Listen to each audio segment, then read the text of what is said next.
I was sitting in my car in the parking lot of a Dollar General off Poplar Avenue when I pressed play on my daughter's tablet and heard her voice tell someone else exactly what she planned to do with my house, the house I had owned for 31 years.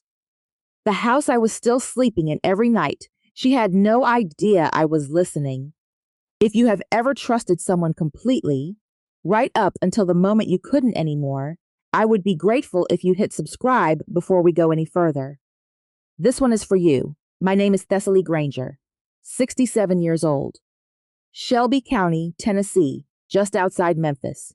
38 years as a registered nurse, most of them at a regional hospital I could get to in under 20 minutes on a good morning. I have been a widow for 4 years now, and I want to say up front, before any of this, that I am okay, not because everything worked out clean and tidy, but because I stopped folding myself up small so other people could feel comfortable around me. That took way longer than it should have. Have you ever been so good at holding things together that nobody thought to ask if you were actually okay? I was not the kind of woman people worried about. Nurses handle things.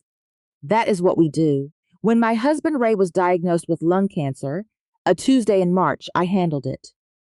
14 months later, a Saturday morning in May, he was gone. I had taken care of him almost entirely myself. My coworkers kept offering to help, and I kept saying I was fine. Saying anything else felt like opening a door I was not ready to walk through. Ray had run a flower shop on the east side of town for 22 years. Granger's Blooms, nothing grand, just good flowers and the kind of man who remembered your mother's name and what she ordered last Easter.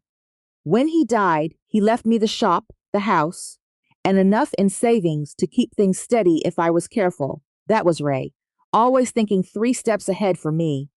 I just did not think I would need that safety net so soon. The quiet after he died had a weight to it. Monday mornings at the shop, the smell of potting soil would hit me before I even got the lights on, and I would stop for just a second. I kept a stack of utility bills on the kitchen table for 2 months because moving them felt like admitting he was really gone. I told myself the silence was peaceful. Most days I almost believed it. What do you do with yourself when the person who knew your whole routine is suddenly not there? My daughter Greer had been living in Nashville for a few years by then. When Ray died, she came home and stayed 3 weeks. We cooked together, went through some of his things. One night, we sat on the back porch talking until almost midnight, and I remember thinking, well, something good came out of this after all. Then she started bringing Perrin. He came the next visit, and the one after. Pleasant enough. Always had something to say about interest rates or investment timing or the importance of not letting money sit idle. He made me uneasy in a way I could not explain, but I told myself I was just being a protective mother. Greer was 38. She did not need my approval. About 6 months after Ray passed, Greer mentioned, almost in passing, that I should probably think about a power of attorney, just in case I got sick and couldn't manage my own paperwork. I had seen what happened to patients who landed in a hospital without anyone authorized to make decisions for them. I knew exactly how messy that got. So one Sunday afternoon, when Greer brought over a document and said it was straightforward, just a precaution, I sat down at the kitchen table and signed it. I did not read it carefully. I am being honest with you about that. I was tired and I trusted her, and I thought I understood what I was agreeing to. That was the most expensive mistake I have ever made. Did you see where this was heading before I did? For the first few months after I signed, nothing looked different. Greer called a little more often. Perrin came by once when she visited, walked through the house with his hands in his pockets, made a comment about square footage.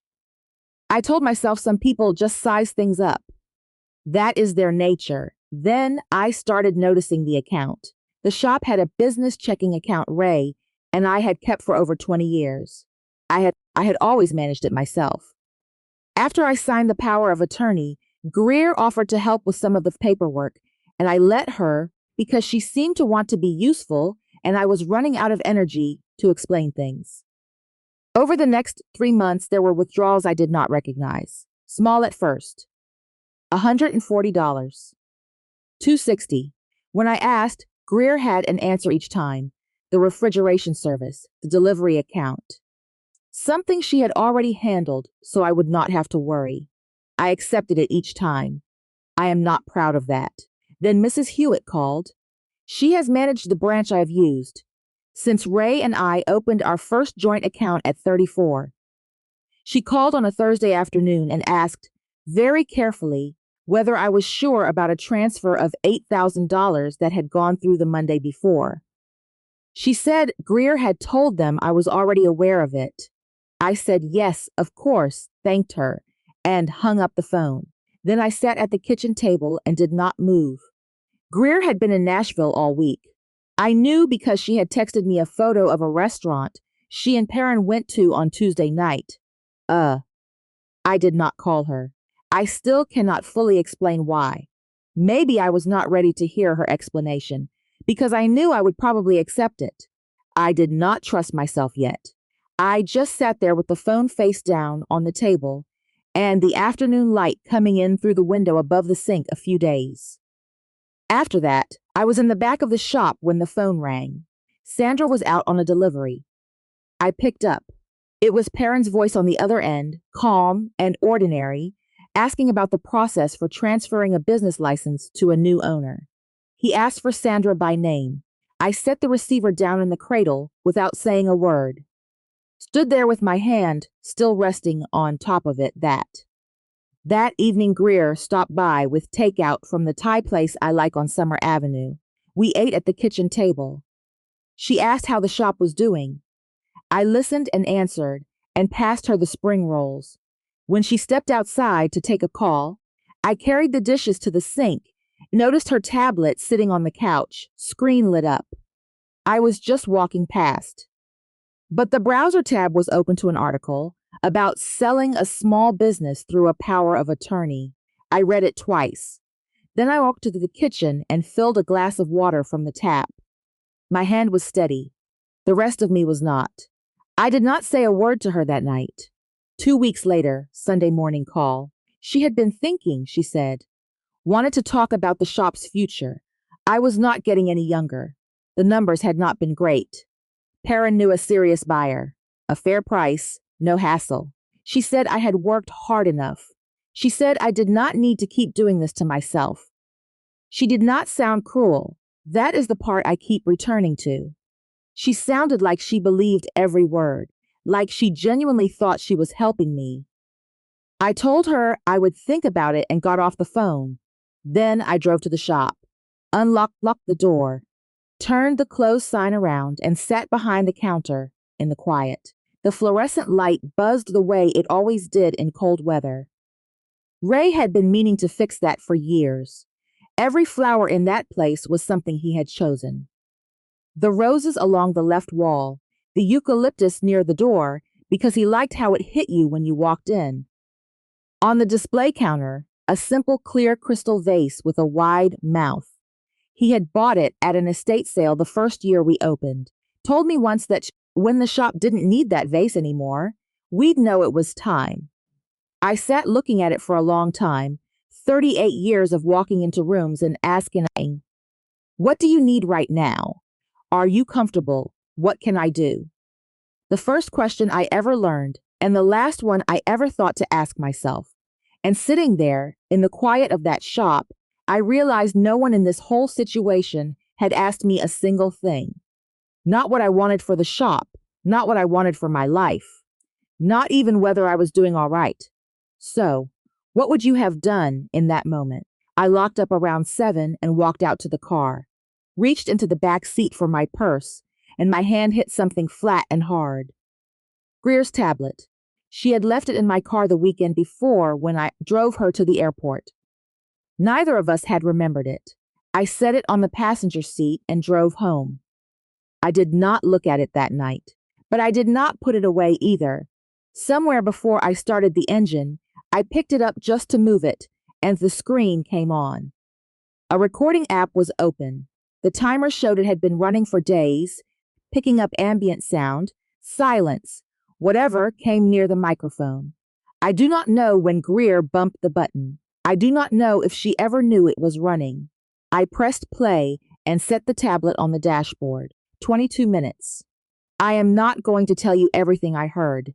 Some of it I still don't like sitting with too long. But I will tell you my name came up more than once. The bank's name came up. A notary office on Main Street in Shelby County came up. And at one point, Perrin's voice said, without any particular emotion, that I would not even notice until it was done. And by then, what was I going to do? A pause. Then Greer's voice said to make sure everything was ready by Thursday. Thursday was 5 days away. I sat in that car until the recording ended. Did not fast forward once. When it finished, I sat there a few more minutes, windows fogging a little, porch lights still on down the block. Then I picked up my phone and called Frank Delgado. He had handled Ray's estate the year before.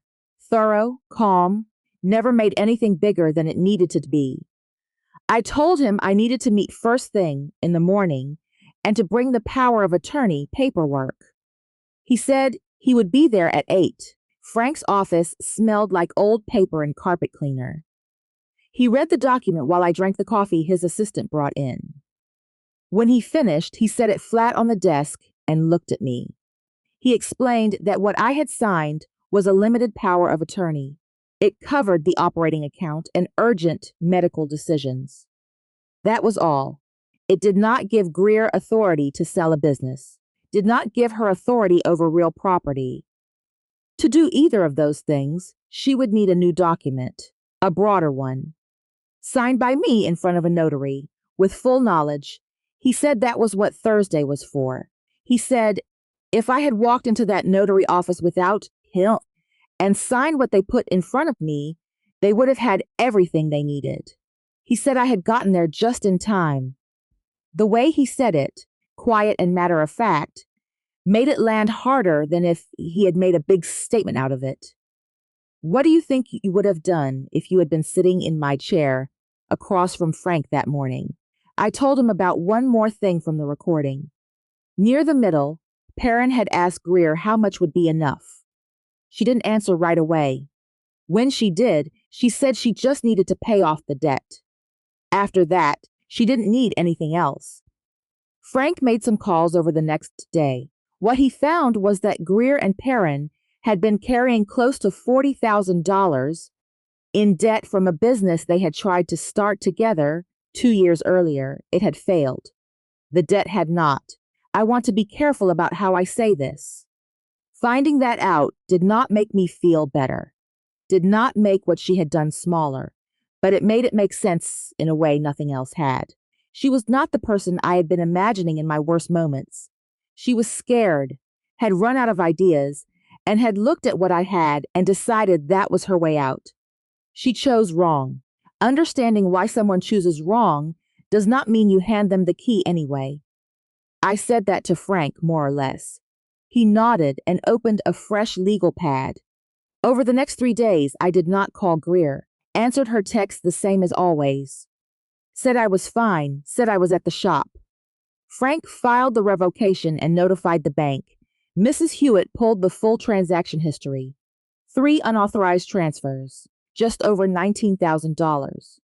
I called my neighbor Ruth, who has lived 2 houses down from me for 30 years and keeps things to herself, and asked her to hold a copy of the recording and the bank records. She did not ask many questions, just held her hand out for the envelope. Wednesday evening, Greer called. Said she and Perrin just needed me to sign a couple of things Thursday morning at the notary office on Main Street. Her voice was light, easy. I said that would be fine and asked what time. She said 10. I said I would be there. I went to bed at 10:30, slept straight through until 6, which I had not done in longer than I could remember. Thursday morning, I put on my blue jacket before I left. Ray had always loved that jacket. Said the color did something good for my face. I don't know exactly why I reached for it. Maybe I just wanted something of his close by for what was coming. I pulled in at 9:52. Greer's car was already there. So was Perrin's truck. When I walked in, Greer smiled at me the way Mila at someone when you think everything is already settled. A relieved smile more than a warm one. Perrin stood up, which was more courtesy than he had shown me in a while. 2 document packets on the table. A business transfer agreement, an amendment to the power of attorney expanding authority to include real property and business assets. Frank had shown me exactly what to look for. I did not touch either one. The door opened behind me. Frank came in first, gray overcoat, folder in hand.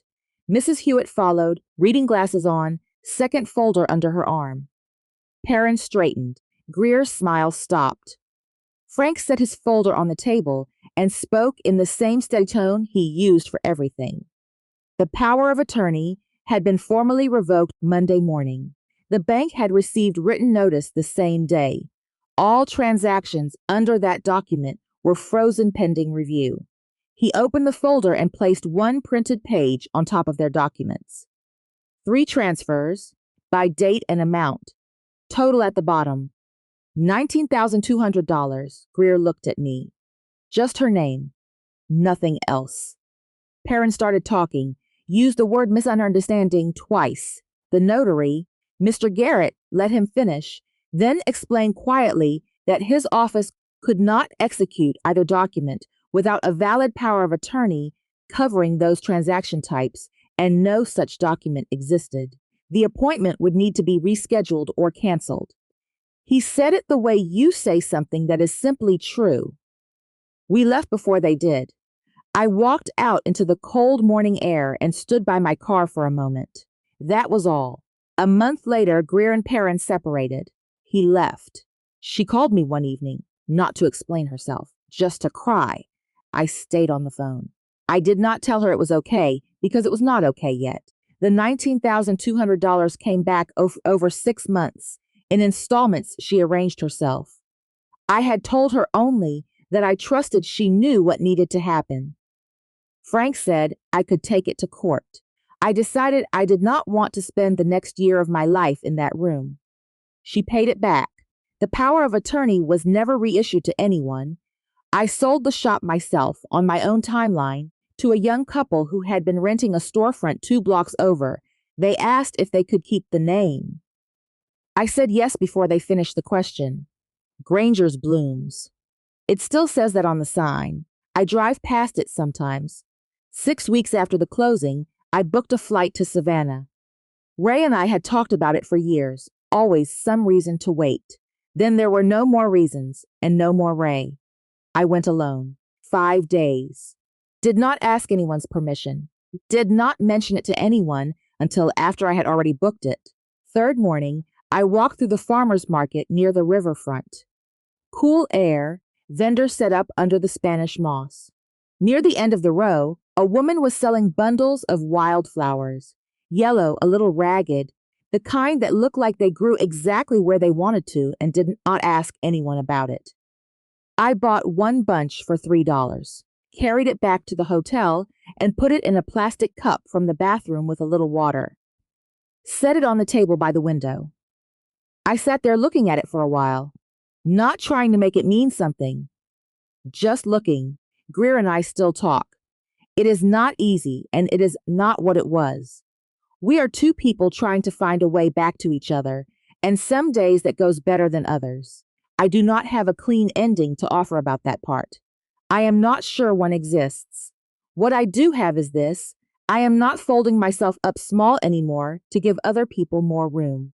I spent 67 years being the one who takes care of things. Somewhere in all of that, I lost track of the fact that I was also a person worth considering. I don't lose track of that anymore.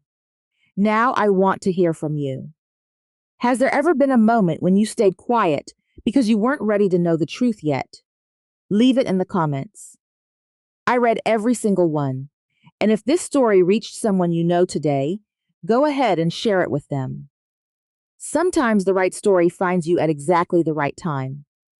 This story is a dramatized work created to reflect family trust, personal boundaries, and emotional healing. Any resemblance to real people or events is coincidental, and viewers should seek proper legal or financial guidance for their own situations.